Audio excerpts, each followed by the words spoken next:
하나 틀리셨더라고. 자, 우리 8번 보시면 이제 용도, 지역, 지구, 구역 끝났는데 8번 보시면 이게 이제 대지가 둘 이상의 지역에 걸칠 때 그 조치가 되겠습니다.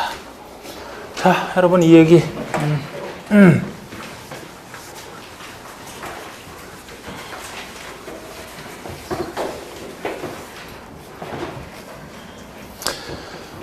자, 우리 하나의 대지가 둘 이상의 지역에 걸쳐 있다. 이때 어떤 행위제한을 적용할 것이냐. 대지가 걸쳐 있을 때 대지가 걸쳐 있다. A 지역, B 지역일 때 이렇게 둘 이상의 지역, 지구, 구역에 걸쳐 있다라고 했을 때 당연히 원칙은 다른 얘기 없으면 각각의 규정이 각각의 곳에 적용되는 겁니다.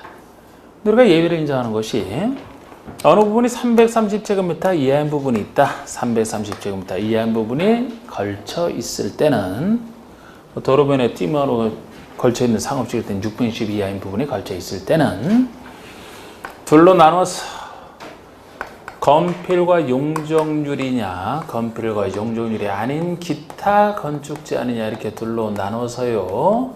건필과 용적률이라면 전체 대지에 대해서 원래 각각이지만 전체에 대해서 가중평균값을 적용한다고 했습니다. 가중평균값을. 그래서 가중평균값이라는 것은 각 나눠진 그 부분의 크기를 고려하는 것이기 때문에 원칙으로 따지면 이제 각각 적용하는 모습과 거의 같은 모습이 돼요. 가중평균값을 적용한다는 얘기입니다. 전체에 대해서. 기타 건축제한은, 즉 건필과 용적률이 아닌 기타 건축제한은 가장 넓은 지역의 행위제한을, 넓은 지역의 행위제한을 전체 적용하겠다는 거예요. 여기라면 둘 중에서 A 지역이 넓으니까 A 지역의 행위제한을 전체 다 적용하겠다는 얘기입니다. 이렇게 둘로 나누고 있죠. 물론 이런 부분이 있어도 녹지와 그렇지 않은 곳에 나눠져 있다. 큰 부분이 녹지, 그렇지 않은 곳에 이렇게 나눠져 있다면 각각의 규정이 적용됩니다. 여기는 녹지 따로 이런 식으로. 그래서 주로 지금 나온 일단 다 설명드리고 이번엔 건축물이 걸쳐 있다. 건축물이 어느 한 곳에만 있다라면 당연히 그곳 행위제한에 따라가죠. 근데 걸쳐 있다. 둘 이상 걸쳐 있다라면은 일단은 면적에 상관없이 원래 역시 각각의 규정이 적용됩니다만 건축물이 걸쳐 있다 그러면은 두 군데서 예외를 인정하죠. 고도축에 걸쳐 있느냐, 방화지구에 걸쳐 있느냐. 이때만 예외를 인정합니다. 여기만 고도지구라고 해서 만약에 여기 요만큼 걸쳐 있다고 해서 여기만 높이 통제하고 여기를 안 한다면 똑같은 것처럼 높이가 들쑥날쑥이 된다. 그래서 이 고도지구에 대한 규정을 건축물과 대지 전부에 다 적용하겠다는 얘기였습니다. 방화지구에 걸쳐 있다 그러면은 여기만 방화지구에 대한 통제를 하고 여기를 안 하게 되면 이쪽에서 불이 붙어서 옮겨오면 소용없다. 그래서 방화지구에 대한 규정도 건축물 전부에 대해서 적용할 필요가 있다는 거예요. 대지는 적용 안 되는 게 땅은 불에 안 타니까 제가 이렇게 말씀드렸고, 이때도 만약에 방화지구가 그렇지 않은 곳에 경계에 방화벽, 화재를 막는 방화벽이 설치해 있다면 방화벽 바깥에는 적용할 필요 없다라는 얘기까지. 이게 이제 그 예외 인정하는 거 아닙니까? 근데 지금 8번 같은 경우는 이제 계산 문제예요. 갑이 소요, 자, 이런 거 계산 문제 나왔을 때는 그냥 실수 안 하게 간단하게 적어 놓고 시작하는 게 좋습니다. 갑이 소요건 1000제곱미터 대지는 전체 면적이 1000제곱미터인데 이 대지는 일종 일반 주거지역에 700, 자연녹지에 300, 일종 일반 주거지역에 1000 중에서 700제곱미터가 되어 있고요. 자연녹지에 300,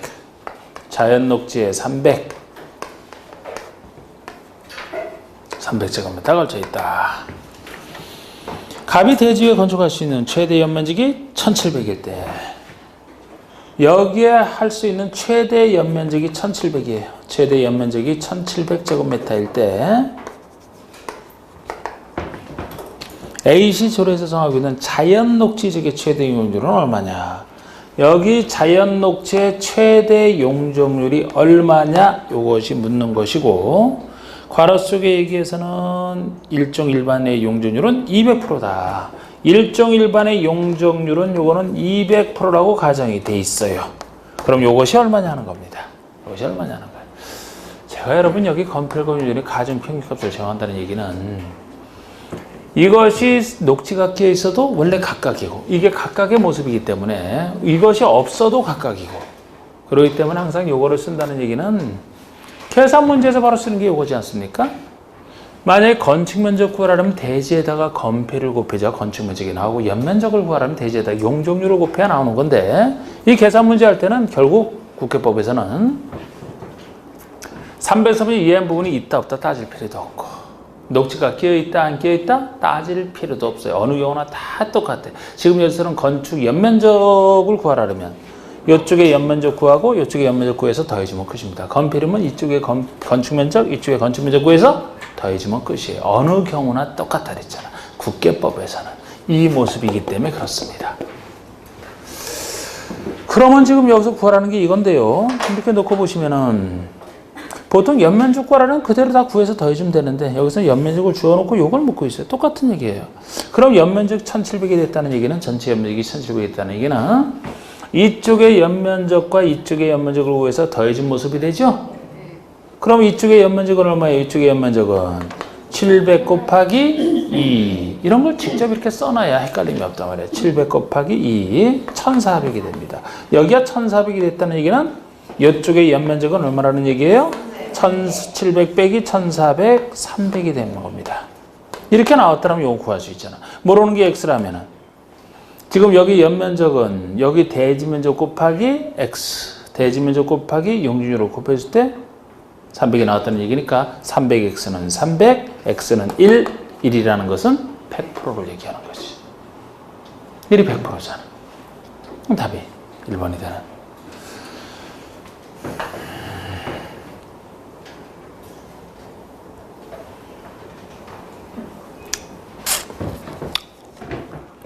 이렇게 해서 풀었어요?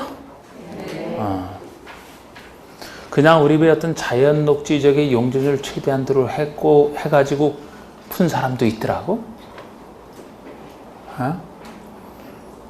자연 녹지면 원래 최대한도가 얼마예요? 100이잖아, 100. 보생농자 80. 녹지랑 계획관리는 100인데 녹지에서 보존 녹지는 80이고 생산 자연 녹지는 100이죠? 그렇게 해서 푸신 분도 있더라니까. 황당했어. 그거는 거기서 기본적인 50에서부터 그 100까지 얘기지. 그 중에서 이게 완화되면 더 완화될 수도 있고 더 늘어날 수도 있어요, 여러분. 그게 완화 규정에 따라. 하여튼 내가 그래서 참 용하시네요. 그렇게 풀어볼 줄이야. 이렇게 정상적으로 풀어야 돼, 이렇게. 그건 우연의 일치일 뿐이지 앞으로도 그렇게 하면 안 되잖아. 하여튼. 그리고 혼자 그렇게 풀어놓고 그냥 아주 여유만만하게 그냥 싹 웃고 있더라고요. 혼자 뿌듯하셔가지고. 국회법상 하나의 대지가 둘 이상의 용도 지역지구 구역에 걸치는 경우에 대한 행위 제한 적용 기준이 다 틀린 거. 이건 말로 하는 겁니다. 이거. 계산 문제는 아까처럼 푸시면 되고 그 대지의 규모가 330 이하인 부분이 있다면 건폐율과 용적률은 전체 대지에 대해서 가중 평균값을 제공한다. 이걸 단순 평균값이라면 틀리겠죠. 이번에 하나의 대지예요. 대지가 녹지지역과 그 밖의 지역에 걸쳐 있다. 규정을 적용하며 이 원칙이다. 각각 규정 적용합니다. 원칙이라는 말을 쓴 것은 녹지지역이 역시 330 이하 작은 부분이라면 아까처럼 이렇게 돌아가고 큰 부분이 녹지지역일 때 녹지가 그렇지 않으시 각각 된다는 그런 얘기거든요.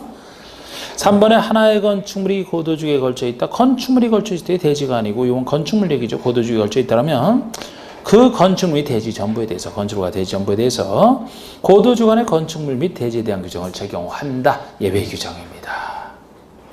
또 하나의 예외 규정. 하나의 건축물이 방화지구와 그 밖의 지역에 걸쳐 있다. 그러면 건축물 및 대지 전부에 대해서 방화지구 안에 건축물 및 대지에 대한 규정을 한다고 그럼 뭐가 들어가서 틀렸어요? 대지가 들어가서 틀렸어요. 대지를 빼야 됩니다.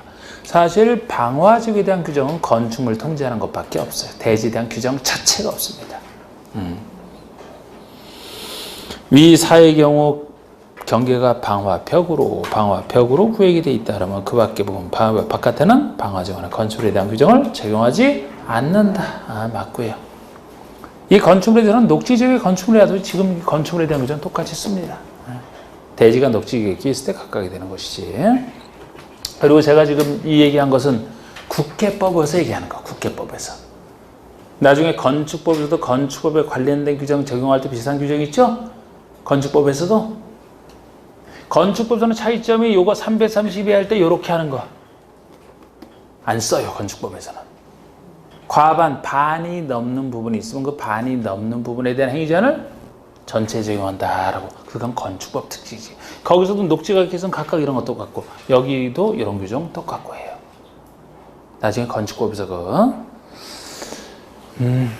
그래서 이런 차이점도 나중에 비교해서 다 합니다. 같이 갖다 놓고 국계법에서 물을 때랑 건축에서 물을 때랑 어떤 차이가 있는지를 같이 놓고 비교를 하셔야 돼요. 10번 해보세요. 공동구. 자, 이제 지역지구 구역이 끝났다면 기반설 파트 아닙니까? 기반설 파트에서 보통의 그 도중계시설에 대한 규정이 나와 있습니다만 그 중에서도 공동구는 특수해서 광해수도 특수한 부분이 있어서 별도로 규정하고 있는 게 있고 그 다음에 이제 도중계획 시설 부지에서의 그 사업 미시행시 보조치와 도중계획 시설 사업이 순서로 나오는 파트가 도중계획 기반설 파트입니다. 자, 공동구를 얘기하고 있어요. 자, 공동구는 왜 특수하냐? 공동구는 왜 특수하길래 보통 도중계획시설과 달리 따로 정하느냐? 다른 도중계획시설은 그거를 설치하게 되면은 누구나 그걸 쓸 수 있는 사람은 누구나 다 씁니다. 그런데 공동구는 일반인이 쓰는 게 아니라고 했어요. 지하에, 도로 밑에 지하에 공동구를 만들어 놓고 지상의 미관을 해치는 것들, 전기선, 전화선, 인터넷선 이런 거, 하수도 이런 거 안에다 싹 집어넣게 되면 지상은 깨끗해지는 각종 지하 매설물을 공동으로 소유한 구가 공동구인데 예를 들어 공동으로 쓰는 사람이 보통 기반설과 달리 이거는 쓰는 사람이 정해져 있단 말이에요. 점용 예정자가 나중에 점용을 합니다. 점용 예정자만 쓰는 거예요. 예를 들어 전기세를 집어넣는다 하려면 누가 쓰는 거예요? 한전이 쓴단 말이에요.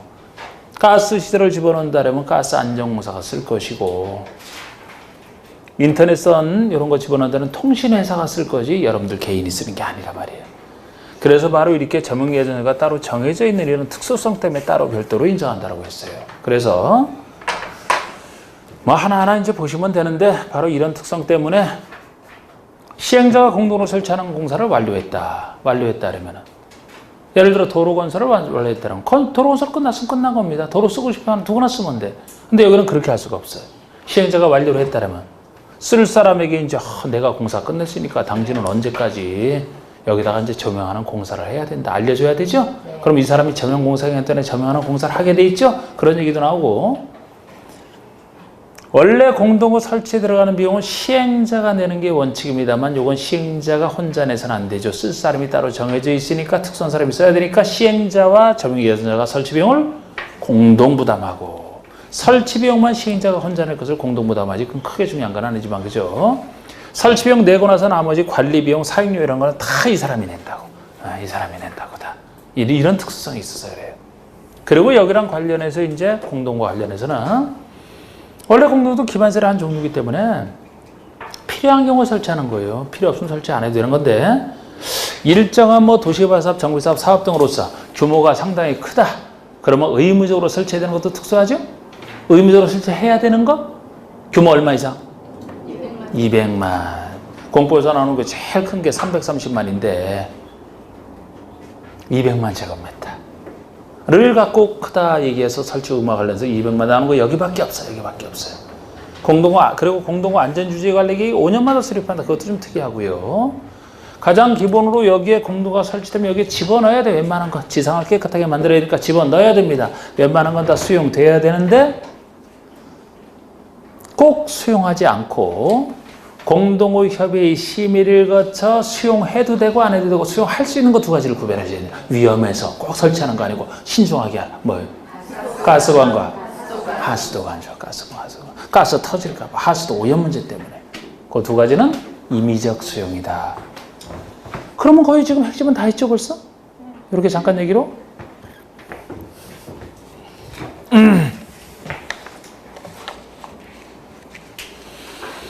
자, 봅시다. 10번의 공동구에 대한 기술 중 옳은 거.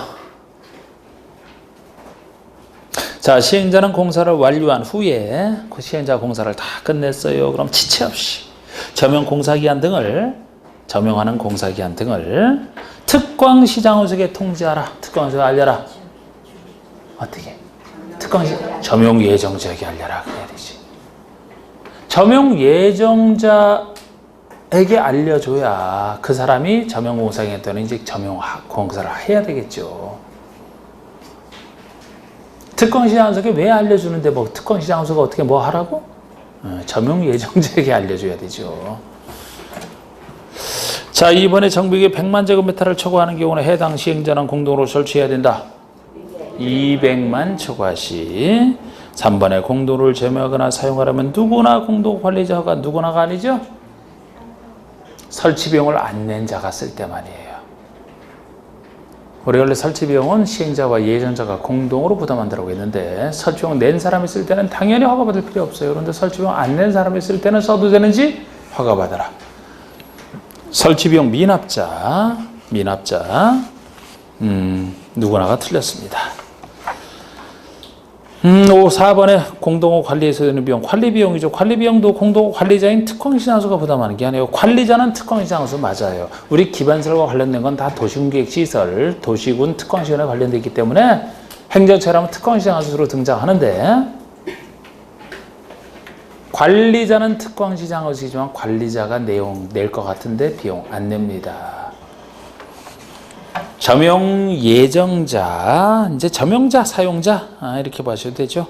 쓰는 사람이니까 점용이나 사용하는 자가 냅니다. 관리 비용이랑 사용료 다 그래요. 5번에 공도가 설치된 경우는 가스건과 하수건 이 두 가지 공동협의의 심의를 거쳐 수용할 수 있는 겁니다. 나머지서는 다 수용해야 되거든요. 이거 구별하시는.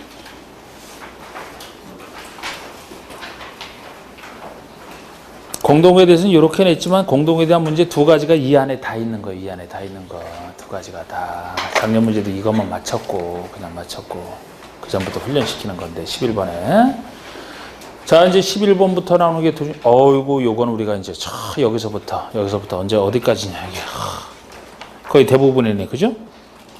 18번까지가 그만큼 여기서 많이 나왔던 도중계 시설 부지에서의 사업시행 미시행 시 보조주잖아요. 지겹게 우리가 했던 거 또 한 번 해봅시다. 이거 지겹게 했던 거. 자, 여기를 봐주시고.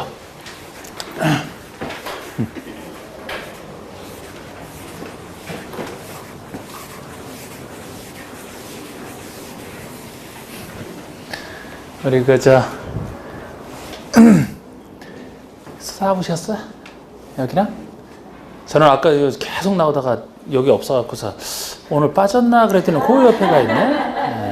네. 저분이 나이가 어린데도 굉장히 성실해. 제가 알기로는 지금까지 한 번도 빠진 적이 없어. 그죠? 한 번도 빠진 적 없지? 있어요? 있었어? 항상 나왔던 것 같은데? 여기 항상 나왔었죠? 빠진 적 없지? 이거 믿음이 안 가요. 이번에 빠졌는데 제 옆에 있네. 왜냐면은 이 젊으신 분들이 좀 약간 덜 하는 경우가 있어요. 학원에 이렇게 다녀보면은. 예를 들어 30대, 40대가 제일 열심히 하시는 것 같아요. 30대, 40대면은 그것도 30대 중반부터. 30대 초반만 해도 약간 꾀가 나 있고 30대 중반부터 이렇게 40대, 50대 초반까지 이런 분들은 자기 본인 의지로 왔기 때문에 굉장히 열심히 한단 말이에요. 그런데 이제 그 20대가 참 특히 10대는 더해요. 10대도 있어. 지금 여기 없지? 고등학교 2학년짜리 3학년짜리도 있어요. 저녁반에 와서 듣지. 그건 이제 본인의 뜻이라보다 이제 부모님이 공인중개사 하시는 부모님이 해보니까 웬만한 지정하는 것보다 이제 차라리 내 거 물려받아서 하는 게 훨씬 낫다. 그래서 적극적으로 이제 자식은 대학 가겠다는데 이거 하라. 그래서 이제 오는. 일단 여기 와서 있으면 일단 이렇게 그 학교에서 하는 습관대로 이렇게 막 누워버립니다. 근데 학교에서는 그냥 뭐 학교에서는 누워도 뭐라 안 그러지만 여기는 뭐라 그러죠? 학교랑 달라. 우리는 오히려 타고인데 더 열심히 가르쳤단 말이야. 그래서 몇 번 해보고 이게 아닌데 하다가 정신 차리고 있다가 이제 자꾸 살짝 빠지기 시작하면서 이제 물론 부모님은 빠지는 거 모르겠지. 오면 잠잘 수도 없지. 그러니까 하여튼 그래도 열심히 안 하더라고요. 그때 초반. 그런데 20대 초반 이러신 분들이 20대나 30대 초반인 분들이 열심히 한다면 진짜 무서워요. 체력이 다르고 머리가 다르잖아. 이해력은 좀 딸릴지 몰라. 인생을 덜 살아봐서. 근데 여러분들이 제일 힘들어하는 게 그 체력이죠? 기억력도 좀 떨어지는 것 같고. 근데 근데 기억력이랑 체력이랑 비례하는 거예요. 체력이 좋으면은 기억력도 같이 가. 이게 자꾸 힘들어서 자꾸 그러지. 그래서 그런 게 이제 좋기 때문에 열심히만 한다면 똑같은 조건에서는 쑥쑥 올라가죠. 그런데 열심히 안 해. 그래서 신은 공평한 것 같아. 젊은 사람들은 타고난 게 있는데 그걸 덜 한단 말이에요. 그 대신 조금 이제 그런 게 약하신 분들은 내가 약한 것만큼 더 열심히 하기 때문에 그래서 오히려 그 힘들게 공부하시는 분들이 더 잘하는 것 같아요.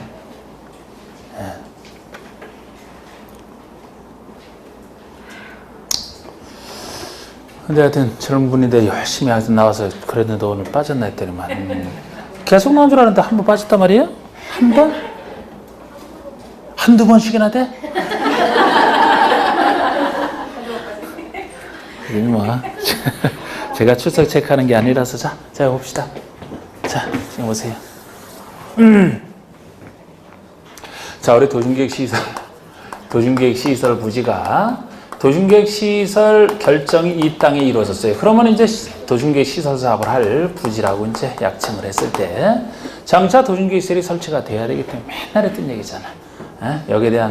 여기 사는 사람들이 만약에 개발행위를 하겠다라고 허가 신청이 들어왔다. 그럼 특광시장으로서는 이 도중계획시설 사업에 직접 방해가 되는 두 가지 개발행위에 대해서는 허가 못 내주게 돼 있어요. 그래서 부지로만 결정이 돼도 원칙적으로 허가 금지로 묶인다 그랬습니다. 무엇이? 도중계획시설이 아닌 건축물을 함부로 건축한다든지 건축물이 아니지만 공작물을 함부로 설치하게 되면 사업할 때 이거를 또 다 철거시키고 해야 되기 때문에 이것이 직접 사업에 방해가 되는 걸로 보는 거야. 개발행위 중에서. 그래서 이 두 가지에 대해서는 허가 내주면 안 된다. 법에서 허가 금지 묶어놨습니다. 이렇게 묶인 상태에서 장차 사업 시행이 되면 상관이 없는데 사업 시행이 안 된다. 그럼 미시행 시 주민들에 대한 보호 조치이기 때문에 내용은 영향가가 없어도 시험에는 잘 나왔던 부분이죠. 그래서 우리 보호 조치로 맨날 했던 것이 도중계획 시설 결정 고시일로부터 짧게는 2년 내 사업 시행 안 될 때 보호 조치, 10년 내 안 될 때 보호 조치와 20년이 될 때까지 안 될지 보호 조치 이렇게 나눠지는데 이 중에 하나가 나오게 되면 이 그림이 딱 떠올라야 돼요. 평상시 훈련을 통해서. 우리 2년 내 사업 시행이 안 된다 그러면 이 중에서 허가 금지로 묶였던 것 중에 예외적으로 허가받아 설치할 수 있는 것이 제일 약하지만 있다는 점에서 보호 조치 아닙니까? 정확하게는 2년 동안 사업 시행 안 돼 있는 것 중에서도 언제 할지 모를 때, 막연할 때. 장차 이 사업을 진행하려고 하면 좀 이따 나오는 도중계획 시설 사업이 진행되는 절차에 따라 해야 되는데 도중계획 시설 사업할 때는 단계별 집행부터 수립하는 게 나오지 않습니까? 1단계, 2단계 나누는. 그런데 지금 2년 내 사업 시행 안 되고 있는 것 중에서도 지금 보니까 아직도 단계별 집행의 수립이 안 돼 있다.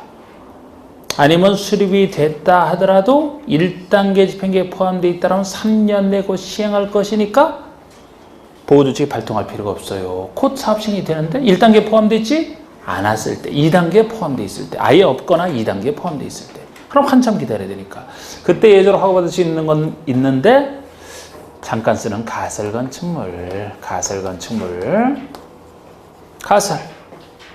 그리고 도중계획 시설 설치에 지장이 없는 걸 전제로 해서 공작물 설치. 일반 건축물 중에서는 일반 건축물의 개축, 재축만 허용된다라는 거. 일반 건축물은 개축, 재축만이고 여기에 필요한 형질 변경 포함해서 이 개축, 재축이지 신축이라든지 중축 기존보다 더 크게 늘어나는 것은 안 돼요. 개축, 재축은 종전 범위 내에서 짓는 것이라 기존에 있던 건물 범위 내에 있는 것이라 이 정도는 허용을 하겠다는 겁니다. 신축, 중축은 안 된다라는 거.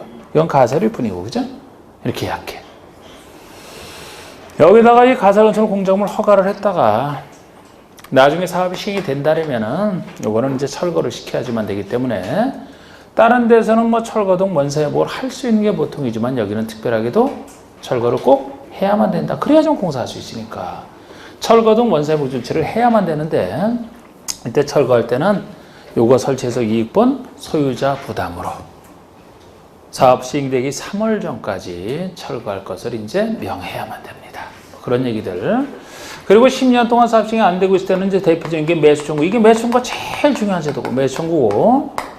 그리고 10년 미신과 관련한 이 매수 청구가 대표적 제도지만 요거 외에도 나중에 들어온 해제 권고 제도와 해제 신청 제도까지 이 두 가지도 다 10년 미시행과 관련된 제도. 그 중에서 매수 청구는 여기 묶인 사람들이 허가금지로 묶인 사람들이 일정한 요건을 갖추게 되면 내 땅 매수해 주세요라고 상대방에게 매수를 요구할 수 있는 매수 청구권입니다. 그래서 상대방이 사주게 되면 그 돈 받고 나가서 다른 일을 할 수 있으니까 보주가 되는 건데 요건이 너무 까다로워서 문제라는 거예요.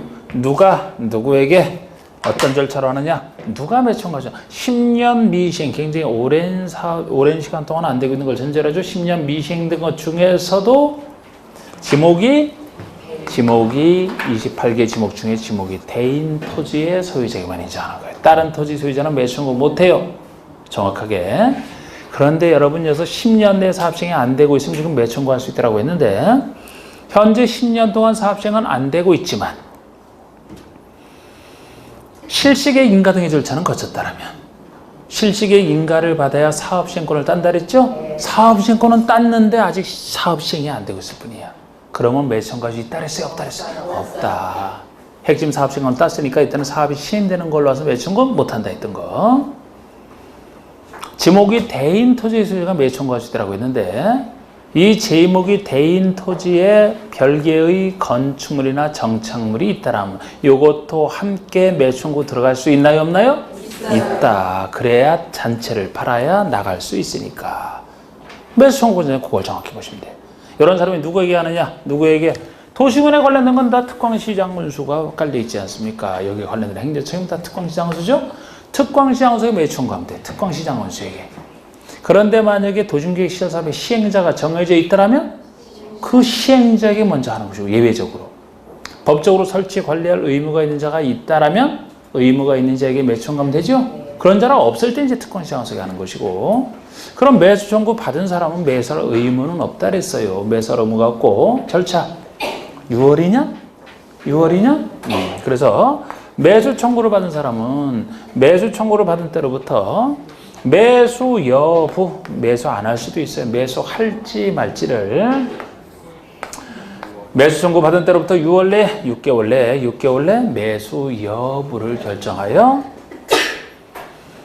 신청했던 사람에게 아니면 특광시장원수가 신청했던 사람에게 보냅니다. 매수 여부를 통지하게 돼 있어요. 그럼 매수하기로 통지한 것은 매수 결정을 통지한 때로부터 일정 기간 내 매수해야 되는데 이것이 매수 결정을 통지한 때로부터 2년 내 매수한다. 이게 6월 2년 얘기입니다. 매수를 할 때 대금은 현금 지급이 원칙이죠? 현금 지급이 원칙인데 예외적으로 채권 발행할 수 있는 경우가 있죠? 예외적으로 채권 발행할 수 있는 게 채권 이름이 뭐예요? 도심계획시설 채권, 공포선 5가지 채권 중에 도심계획시설 채권을 얘기합니다. 그럼 이 도심계획시설 채권은 누가 발행할 수 있는 게 원칙이? 누구만 발행할 수 있어요? 매수 의무자 중에서 돈 없는 지자체만. 지방에 사는 대표적 사업이고 또 다른 자는 안 돼. 지자체가 좀 재정이 좀 약하다 보니까 돈 없는 지자체만 발행. 지방채입니다. 돈 없는 지자체만 어느 때 발행할 수 있어요?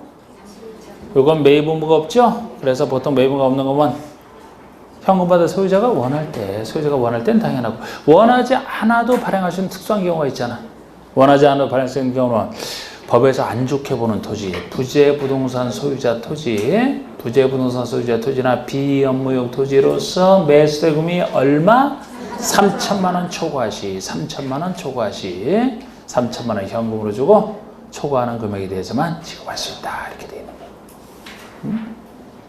이때 도중계획 시설 채권 같은 경우에 구체적인 상환 기한과 이율은요. 원래는 발행자가 정하는 거예요. 그런데 발행자가 지자체일 때는 지자체 조례로 정하는 이렇게 비슷하게 나가는데요. 구체적 사항경의 이유는 지자체 조례로 정합니다. 이건 지자체가 발행한 채권이니까. 그런데 사항계는 몇 년 내에서 조례로 정하는 거예요? 10년 내에서. 이유는요. 1년 만기 정기예금의 평균 이상 중에서 조례로 정한다는 것이. 그리고 지방재정법을 준용할 것이고. 지방채니까. 그러면 이제 채권도 다 했고요. 그 다음에 여기서 매수를 안 할 때, 여기서 처음부터 매수를 안 하기로 결정을 해서 알려준다라든지, 매수하기로 해놓고 2년 내 매수를 안 할 때, 결국 매수가 안 될 때, 매수가 안 될 때 보충 조치로서 허가받을 수 있는 것이 있어요. 여기랑 저쪽은 구별하시라 했잖아요. 여기는 가설에 불과하고 일반 건축은 개축에 불과하지만 여기는 다 신축도 들어가 있고 일반 건축이라는 점에서 저기보다는 조금 나아요. 그런데 이것도 다른 것에 비하면 영향가가 떨어진다. 여기 공작물도 허가받으신 건 당연히 들어가지만 일반 건축물 중에서는 왜 떨어지느냐? 주택과 주택 아닌 것 중에서 주택 중에서 제일 작은 거, 주택이 아닌 중에서 제일 작은 거. 주택 중에서 제일 작은 것이 단독주택. 이 단독주택이 좁은 의미의 단독주택을 얘기해요. 제일 좁은 의미의 단독주택. 같은 단독에 속하는 다중 다가구 공간도 안 됩니다. 좁은 의미의 단독주택 중에서 제일 작은 거. 이것도 3층 이하로서 허가받을 수 있다. 주택이 아닌 것 중에서는 제일 작은 게 전문시설 25가지 다 아니고 근린생활시설 1, 2종 근생 1, 2종 근린생활시설이 작은 거 아닙니까? 생활시설이 작은 거. 그런데 1, 2종 근생도 3층 이하로 허가받는 건 똑같은데 1종 근생은 다 허가받을 수 있지만 2종 근생에 속하는 것 중에서는 허가 대상에서 제외 못하는 거 빼고 나머지를 허가받을 수 있다는 거예요. 못하는 것이 단란주점에 가서 술 즐겁게 먹고 노래 연습장 가서 노래 신나게 부르고 술 먹고 노래하고 뭐 완전히 뭐 피곤해서 나중에 안마 시술 쏘고 가서 안마 받고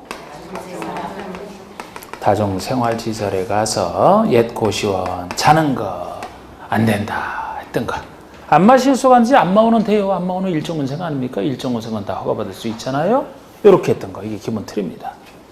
자, 이제 여기다 할 얘기가 많죠. 우리 해제 권고제라면 해제 권고, 이건 구조가 해제 권고 사유에 해당되면은 지방 특광시장의수가 도심계획시설, 도시군을 책임지는 특광시장의수가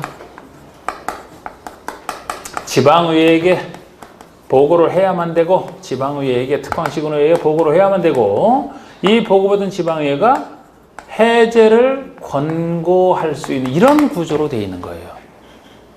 그래서 이 언제 보고를 해야 되느냐, 해제 권고 사유가 뭐냐, 이 특광시장에서 자기 관할 구역 내 도심 관리 계획을 딱 판단을 해봐서 이 도심계획 시설 결정이,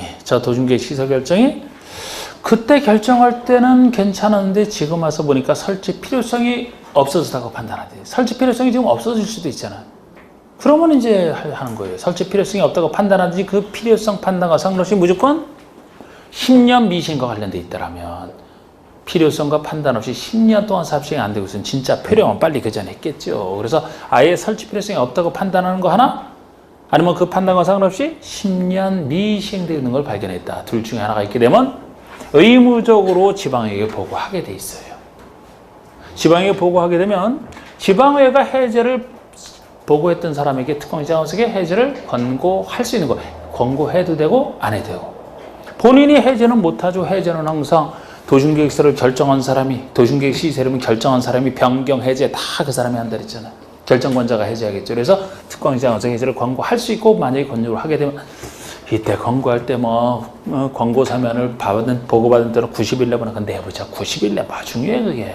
근데 해제용으로 하게 되면 지방의 뜻을 받아서 해제를 결정을 해줘야 돼요. 너무 오래 끌면 안 돼. 권고받은 때로부터 1년 내 해제란 결정을 해야 돼요. 해제 결정권자가 해제를 해주라는 거예요. 1년 내에. 그런데 이 중에서 우리 배운 대로 하면 특별시장, 광역시, 자치도지사는 본인이 결정권자라고 했죠? 본인이 해제란 결정을 하면 되거든요. 그런데 시장 문수라면은 결정권자가 아니죠? 시장에서 결정권을 행사하는 경우는 지구 단위에 관련된 것밖에 없잖아요. 도심계획 시설 결정은 도지사가 하는 거잖아. 그러면 시장수가 보고를 받고 나서 본인이 결정한다면 틀리죠. 도지사에게 신청하면 도지사가 이제 결정을 해주는 거예요. 1년 내에. 도지사가 이런 구조로 돼 있죠. 그런데 이렇게 이게 기본적인 구조인데, 이 사람이 이렇게 보고를 했는데 해제가 안 되고 있는 것이 있다. 보고를 했는데 해제가 안 되고 있어요. 만약에 이 사람이 해제 권고를 안 하게 되면 해제는 안 되겠죠. 권고하면 1년 내에 해제를 해야 되지만, 해제가 안 되고 있다면 계속 문제는 남아있으니까 다시 보고를 해야만 되죠. 처음 보고한 때로부터 몇 년마다 보고를 계속 해야 됩니까? 2년마다. 이게 재보고, 다시 2년. 그러면 이제 그때마다 이 사람은 계속 판단하는 거예요. 해제 권고할지 말지를. 그럼 여기도 관련된 얘기 다 말씀드렸어요. 제가 지금 요약서는 같이 봐드리지 못하지. 여기 나온 건 그 순서대로 그대로 하는 거예요, 지금. 자, 여러분들 그 요약서에 다 있으니까. 자, 우리 해제 신청제는. 이 권고는 행정청과 지방의 사이에 이런 문제가 있을 때 하는 것이라 당사자가 하는 게 아니에요. 행정청이나 지방의가 못하면 소용없어요. 그래서 이건 신청 이익 있는 사람이 직접 신청하는 걸 얘기해요. 여기 묶여있는 사람, 토지 소유자가 직접 신청하는 걸 얘기합니다. 별개의 제도지. 그러면 신청을 하는 구조도 이렇게 보시면, 아니 해제를 당사자가 신청한다면 누구에게 신청하겠어요? 해제를 하려면 관리계획 세워야지 해제가 되기 때문에. 근데 관리계획 세울 때는 우리 배웠듯이 입안권자가 해제를 입안하고 결정권자가 해제를 결정해야 해제가 되거든요. 그러면 토지 소유자는, 저기 묶여있는 토지 소유자는 누구에게 먼저 신청을 하느냐? 입안권자에게 해제를 신청해보고 안 되면 결정권자에게 신청하고 안 되면 국장에게, 이런 식으로 순서가 나가는 겁니다. 그런데 일단 이거 하기 전에 더 중요한 것은 해제 신청 사유죠. 사유. 어느 때 해제를 신청할 수 있느냐? 해제 신청권은 언제 가지느냐? 역시 10년 미시행과 관련돼 있다는 거. 10년 미시행. 현재 10년 동안 사업시행이 안 되고 있다. 이럴 때도 현재 10년 동안 사업시행이 안 되고 있지만, 이 20년 될 때까지 안 되면 실효가 되는데, 이 앞으로 실효가 될 때까지 20년이 되기 전까지 집행기획이 들어서 있으면 그때는 해제 신청 못해요. 나중에 집행할 것이라. 현재 10년 동안 사업시행이 안 되고 있는 것 중에서 실효시까지 집행계획이 보니까 없다. 그럴 때 신청할 수 있는데, 이제 그 다음에 이거 절차를 하는 거죠. 입안권자에게 해제 입안해달라고 신청을 할 겁니다. 그럼 항상 신청이 있다면 답을 하게 돼 있어요. 여기는 당신의 신청을 내 받아들일지 여부를 알려주게 돼 있는데, 언제까지 알려주느냐? 신청받은 때로부터 3월 내에 통보하게 돼 있습니다. 입안 여부를. 근데 3월 내 통보를 딱 받아보니까 입안 안 하기로 통보가 왔어요. 아니면 입안하기로 통보했고 실제 입안을 했어도 결정권자가 해제를 안 할 수도 있거든. 결국 문제 해결이 안 됐을 때는 그 다음에 결정권자에게 두 번째로 신청을 하고요. 그럼 결정권자도 답하게 돼 있어요. 신청받은 때로부터 2월 내 통보하게 돼 있습니다. 결정 여부를. 그럼 통보 받아보니까 역시 결정 안 하기로 통보가 왔어요. 아니면 결정하기로 통보가 왔는데 실제 결정을 안 할 때도 있어요. 약속 위반이지 뭐. 그래서 안 된다 그러면 이때는 결정권자 상관없는 국장에게 해제 심사를 신청할 수 있고요. 국장은 통보해 주는 거 아니야. 국장이 판단해서 그냥 문제가 있다면은 바로 결정권자에게 해제를 권고할 수 있는 겁니다. 그러면 이때 이 결정은 언제까지 하느냐? 결정 시기는 6월 내 결정한다. 6월 내 해제할지 말지를 6월 내 결정을 해줘야 돼요. 6월 내 결정을 해야 됩니다. 그래서 요거는 저쪽에 이제 10년 미시행 사유가 더 중요하지만 요 절차에서도 혹시 따른다면 이렇게 순서대로 정해놓고 3, 2는 6이다. 구구단에서 3, 2는 6이다. 뭐 이렇게 했던 게 해제 신청제거든요. 그리고 야 이건 무려 20년이 될 때까지 사업시행이 안 돼야 실효가 된다. 언제? 그 다음날 자동 실효. 실효 고시. 너무 길어서 문제지. 이게 도심계획 시설 부지에서. 자, 그러면 다 말씀드렸어요. 11번에 보시면 도심계획 시설 결정 고시로부터 2년이 경과될 때까지 사업이 시행되지 아니한 시설 부지에서 일정한 요건을 갖춘 경우에 특공시장에서 허가할 수 있는 사항이 아닌 거, 이걸 얘기하는 겁니다. 이거 가설건축물 건축. 2번 도심계획 시설 설치에 지장이 없는 공작물. 3번에 건축물의 재축, 4번에 증축. 답이 4번이 되는 거죠.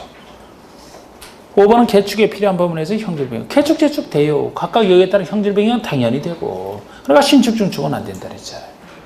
여기서는 이것만 기본적으로 물어봤지만 나중에 사업 시행이 된다면 하여튼 이 가설 건축이나 공작물 소유자 부담으로 철거 비용을 부담시켜서 사업하기 전에 3개월 전까지 철거할 것을 원상회복을 명하여야 한다. 뭐 그런 얘기도 있지 않습니까? 12번에 도중계획 시설의 설치 장소로 결정된 지상, 수상, 공중, 수중, 지하에서의 개발행위에 대한 설명이다. 틀린 것은 이게 도중계획시설 부지에서의 개발행위 그 얘기예요. 지상, 수상, 공중, 이걸 다 합쳐서 부지라고 한 거잖아. 자, 1번 허가권자는 건축의 건축이나 공작물 설치 두 가지만 원칙적으로 허가해서는 안 된다. 묶이는 효과 요거. 예외로 될 수 있는 경우 있지만 원칙적으로 안 된다는 거예요. 2번에 국공유지로서 도중계획 시설에 필요한 토지는 해당 도중관리기로 정해진 목적 외의 목적으로 매각하거나 양도하습니다. 이것도 바로 이 부지 결정의 효과 중에 하나입니다. 이거 시행자 보호조치에서 나와도 괜찮고요. 도중계획 시설 사업의 보호조치에서 나와도 상관없고 어쨌든 국유지, 공유지가 있는데 즉 국가가 소유하는 국유지나 지자체가 소유하는 공유지가 있는데 요게 도중계획 시설 사업에 필요하면 그 사업에 쓸 수 있게 만들어주는 장치라. 사유지도 수용되는 판인데 국공유지 쓰게 만들어야 되겠죠. 그래서 도중계획 시설사에 필요한 토지라면 관리로 정해진 목적 외의 다른 목적으로 매각하거나 양도할 수 없다는 얘기고 3번에 국공유지를 관리로 정해진 목적 외의 목적으로 매각하거나 양도했다? 위반이죠?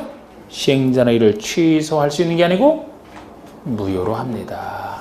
양도에 따른 무효가 돼요. 저절로. 당연 무효가 돼요. 소유권 취소할 수 있는 사유가 아니고 무효 사유라고. 무효. 당연 무효가 되니까 아무리 소유권 넘겨줘도 소용없어요. 당연 무효가 되니까 시행자가 그대로 사업에 쓰면 돼요. 그래서 이거 취소 사유는 다르잖아요. 4번의 허가권자는 가설 건축을 허가한 토지에 대해서 도중계획 시설 사업이 시행되는 때는 사업 시행될 때 아까 얘기했던 거 시행 예정일 3월 전까지 가설 건축물 소유자 부담으로 그 이익권 그 사람 소유자 부담으로 철거 등 원상회복 필요한 치를 명해야 된다. 다른 데서는 보통 법을 위반한 것으로 해서 원상회복 명령은 할 수 있는 조치 중에 하나, 여러 가지 조치 중에 하나인데 여기서는 꼭 요거를 철거를 해야만 되니까 해야만 사업을 할 수 있기 때문에 그런 특수 사정이 있어서 명해야 된다, 하여야 한다가 특징이라 했잖아요. 3월 전 이런 얘기보다도 5번에 허가권자는 위 사의 원상회복 명령을 이행하지 아니한 때는 자 행정대집행법에서 원상회복 이거는 모든이 하는 의무에 대해서는 공통점의 공통점. 원상회복 명령을 내렸는데 상대방이 안 따르고 있어요. 그럼 행정청이 대신 집행하는 거. 아니 행정청이 그 사람을 계속 안 하고 있으면 행정청이 대신 집행할 수 있어야지. 그 대신 행정청이 대신 집행했다는 이제 비용은 그 사람에게 청구하는 것이고. 요새 이 대집행례가 이거 철거에 대한 대집행례가 그거예요. 광화문 광장에 우리 공화당인지 뭔지 거기랑 하는 거 있잖아요. 야, 그 불법으로 계속 철거하는데 그런데 그 절차를 거치게 되면 그렇게 악용될 수도 있는 거예요. 그렇게 행정청 항상 절차를 하고 거기서 안 했을 때 하니까 실력으로 이렇게 탁 한다고 계속 한다고 이제 그러면 계속 대집행 철거 비용은 계속 누적되는데 정치적으로 어떤 해결하려고 하는 것 같은데 그러니까 그거 버티는데 그거 할 때마다 이제 계속 돈은 엄청 들어가는 거지. 그거 뭐 세금으로 쓰는 거니까 당연히 청구를 해야지. 철거 안 하는 사람에게. 네, 바로 이 얘기입니다. 이 얘기야. 그 얘기야, 이게. 그 뉴스 보면 자꾸 뭐 개고 절차 막 보낸다라는 거, 그거 언제까지 철거하라. 그게 개고 절차거든. 몰라도 돼. 14번에 다 여기랑 관련된 거예요. 그래서 이것도 5번 같은 경우도 이런 경우에 행정대집행법에서 원상회복을 할 수 없다. 그럼 틀린 거지. 당연히 할 수 있어야 되지. 철거에 관련된 건데. 13번에 갑소유의 토지는 A광역시 B구에 항상 이렇게 지문에서 이렇게 케이스식으로 구별해서 낸다라면 이거 다 써먹으려고 항상 내는 거예요. 갑소유의 토지, 갑이 토지 소유자고 A광역시 B구라면 A광역시장의 권한자인지 B구청장의 권한자인지를 알려고 물으려고 하는 것이고 이때 지목이 대인 토지예요. 지목이 대인 토지고 한국토지주택공사를 시행자로 하는 도중계획시설 부지이다. 시행자는 정해졌나요? 사업 시행자가? 시행자가 토지주택공사가 한다라고 되어 있습니다. 다 써먹으려고 하는 거예요. 이럴 때. 갑의 토지에 대해서 국계법상 도중개시설 부지의 매수 청구권이 인정이 될 때 이에 대한 설명을 옳은 것은 이런 케이스 문제. 갑의 토지의 매수 의무자는 A 광역시장이다. A 광역시장이 매수 의무자인가요? 누가? 토지주택공사가 되지. 왜? 아까 매수 의무자는 시행자가 있으면 시행자에게, 법적으로 설치 관리 의무가 있는 자가 있으면 그 자에게, 없을 때 원칙 특권시장소로 가는 거 아닙니까? 지금 여긴 시행자가 정해졌기 때문에, 토지주택공사가 시행자이기 때문에 특권시장소가 매수 의무자가 아닌 거예요. 토지주택공사가 돼야 됩니다. 갑이 매수 청구를 할 수 있는 대상은 토지. 그 토지는 건축은 포함되지 않는다? 건축도 포함된다. 3번에 갑이 원하는 경우에 매수 의무자는 도중개시 설치권을 발행하여 대금 지급할 수 있다. 소유자가 원하니까 도중개시 설치권을 발행해서 대금 지급할 수 있느냐? 이건 안 돼요. 제가 도중개시 설치권은 누구만 발행할 수 있다 그랬어요? 지자체만. 매수 의무자가 지자체일 때만. 그런데 지금은 매수 의무자가 지자체가 아니잖아요. 토지주택공사죠? 그러니까 이때는 도중개시 설치권은 발행 안 되는 거예요. 만약에 시행자가 안 정해졌다면 A 광역시장이 매수 의무자였다면 그땐 되죠. 지금은 매수 의무자가 지자체가 아니잖아요. 그래서 이건 틀린 거예요. 4번에 매수 의무자는 매수 청구를 받은 때로부터 2년 내 매수 여부를 결정하여 갑과 A 광역시장에게 알려야 된다. 6개월. 자, 이거 6개월 내에, 6개월 내에 청구했다는 갑과 특광시장에게 알려야 되는 거 6개월. 5번에 매수 청구에 대해서 매수 의무자가 매수하지 아니하기로 결정을 했다. 그럼 갑은 자신의 토지에 1층의 안마원을 허가받아 건축할 수 있다. 안마원이면 일정 군생에 속하니까 허가받을 수 있죠? 1층짜리니까 3층에 속하니까 이것도 괜찮죠? 그러니까 이게 맞는 거예요. 그냥 매수 안 될 때. 14번에 국계법상 도중개시설 부지의 매수 청구에 대한 설명 중 옳지 않은 거. 도중개시설 결정 고실로부터 10년 내에 당해 도중개시설 사업이 시행되지 않으면 매수 청구할 수 있다. 2번 위의 경우에 실식의 인가를 받았다 하더라도 매수 청구는 가능하다. 실식의 인가를 받았으면 매수 청구 못한다. 그래서 2번이 틀렸고 3번의 지목이 대인 토지의 소유자에 하나여 매수 청구할 수 있다. 그 토지는 건축물자는 포함이니까 맞고요. 지목이 대인 토지, 그 토지 있는 건축물자는 포함 이것도 제외하면 틀려요. 좋아요. 하나이지만 좋아. 4번에 매수 의무자는 매수 청구가 있은 때로부터 6개월 내 매수 여부 결정 통지 좋아요. 5번에 매수 결정 없이는 매수를 통지한 때로부터 2년 내 매수하라. 매수될 시기 6월 2년 좋습니다. 15번. 다음은 도중개시설채권에 관한 설명이 다 틀린 것은 도중개시설 부지의 매수 청구가 인정되면 현금으로 매수함이 원칙이다. 원칙은 현금으로 하는 거예요. 이번에 지자체가 발행할 수 있는 지자체만 발행할 수 있습니다. 3번에 비업무 투자로 매수금이 2천만 원 초과 시 3천만 원 초과하는 경우에 초과하는 금액에 대해서 도중개시설 채권을 발행하여 지급할 수 있다.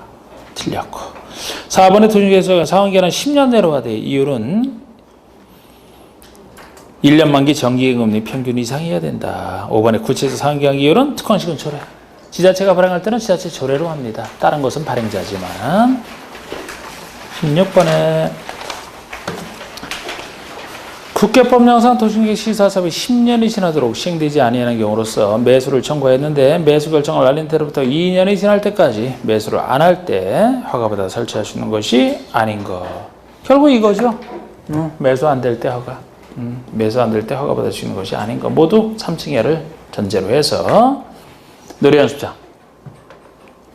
허가받아 설치할 수 있는 것이 아니죠. 요거 이종건색에 속하지만 요 네 가지는 허가받을 수 있는 것이 아니다. 단독주택은 허가받을 수 있고요. 안마원 일종입니다. 부동산 중개사무소는 500미만 이렇게 돼 있는데 여러분 부동산 중개사무소면은 30 미만이 이중에서도 30 미만이 1종 30 이상 500 미만이 2종이죠. 그럼 500 미만이면은 1, 2종 근생에 속하는 부동 공인중개사를 얘기하는 거예요. 1, 2종 근생. 어쨌든 1, 2종 근생은 2종에서 요거만 빠지니까 500 미만이면 부동산 중개사면 다 되죠. 그리고 휴염죠. 휴양 시점의 규모가 작으면 1종, 크면 2종이잖아. 다 돼요. 다 돼. 1, 2종 다 되니까. 요거 내 빼놓고 다 되니까. 답이 1번이 되는 겁니다. 요거 쉽게 찾았나요, 여러분? 네. 17번에. 또 안마원 3번 안 찾았어요? 17번에. 국가법 시설 결정의 시료와 해제 권고제에 대한 설명으로 옳은 것은 도중계획 시설 결정이 고시된 도중계획 시설에 대해서 고시로부터 15년이 지날 때까지 설치에 대한 사업이 시행되지 아니하는 경우 그 결정은 효력을 잃는다? 효력 잃는다 상실 시료죠? 그러면 20년이 돼야지. 20년이 돼야지. 2번 도중계획 시설 결정 고시로부터 5년이 지날 때까지 사업이 시행되지 아니하는 경우에 시장허수 등은 매년 지방의회 정례회의나 임시회의 기간 중에 지방의회 회의 기간 중에 보고해라. 10년이죠. 5년 아니고 10년이지 이거는. 3번에 국장이 결정 고시한 도중계획 시설 중에 관계 중앙행정위원장이 직접 설치를 한 시설이라도 설치할 필요성이 없어진 경우로 해제 권고된 이거 얘가 아까 여기서 얘기 안 했네. 이거 전체에서 이거 하나 빠졌었네. 해제 권고 사유를 얘기할 때 했어야 되는 거예요. 설치 필요성이 없거나 10년 미시. 그런데 지금 이거는 지방행정청이 지방의회에게서 하는 일이라 도중계획 시설 결정 중에서도 국가일과 관련해서 국장이 결정고시했다. 국장이 결정고시하는 게 국가일과 관련이 있으니까. 그래서 중앙행정기관이 사업을 해야 된다면 지방 차원에서 그걸 어떻게 해제를 합니까? 못하죠? 그래서 이건 해제 권고에서 아예 빠지는 거라고, 제외되는 거라고 이게. 국장이 결정고시한 시설 나왔으면 그리고 중앙행정기관장이 설치하겠다면 지방에서 어떻게 이거를 해제 권고를 합니까? 국가 차원에서 하는 건데 빠지는 거예요. 4번의 특광지장원수는 보고한 시설 중에 해제되지 아니한 시설은 최초로 보고한 때는 또 2년마다 지방에 보고하라. 이게 2년 재보고 맞고요. 5번의 해제를 권고받은 시장원수는 특별한 사유가 없으면 해제 권고를 받은 때로부터 1년 내 해제를 위한 관리계획을 결정하라. 1년 내 해제를 결정하라. 이거는 좋은 숫자예요. 좋은 숫자인데 뭐가 틀렸느냐? 뭐가 틀렸어요? 시장원수가 결정하라 틀린 거야. 시장으로는 결정권자 아니라 결정 못합니다. 도지사에게 신청하면 도지사가 결정한다 그래야 돼요. 해제령 결정을. 그래서 시장으로는 받게 되면 이제 도지사에게 해제 신청을 하게 돼 있습니다. 그럼 도지사가 결정하는 거예요. 1년은 좋고요. 18번에 국가법상 도중계획 시설 결정의 해제 신청지에 대한 설명 중 옳지 않은 거. 도중계획 시설 결정 고시로부터 10년 내에 사업이 시행되지 아니하는 경우로서 실효시까지 집행기획이 없는 경우에 신청할 수 정확하죠. 해제 신청제 10년 미시행 중에서 실효시까지 집행기획이 없을 때 이번에 토지수자는 먼저 관리계획 위반권자에게 해제 위반을 신청할 수 있고요. 위반권자에게. 그럼 위반권자는 신청받을 때부터 3개월 내 위반 여부를 결정하여 소유자에게 알려야 됩니다. 3개월. 3번에 위반권자가 해제 위반을 하지 아니하기로 정하여 신청인에게 통지한 경우 토지수자는 관리계획 결정권자에게 해제를 신청할 수 있고요. 3번의 결정권자는 신청을 받은 때로부터 3개월이 아니고 2개월 내에 결정 여부를 정하여 소유자에게 알려라. 이거는 3, 2는 2입니다. 결정권자는 2개월 내에 통보해야 돼요. 특별한 사유가 없으면 해제하라. 이것만 당연히 보겠고. 5번의 결정권자가 해제를 하지 아니하기로 정하여 신청인에게 통지했다. 그럼 소유자는 국장에게 해제 심사를 신청할 수 여기는 안 나있지만 결정 시기는 다 6월 내에 결정하라 이렇게 돼 있고요. 힘들죠 여러분? 5분만 쉬고 30분 동안에 하면 될 것 같은데. 네? 그냥 이어서 해요? 5분만 잠깐 쉬어요. 화장실 갔다 오시면 갔다 오면. 그럼 30분.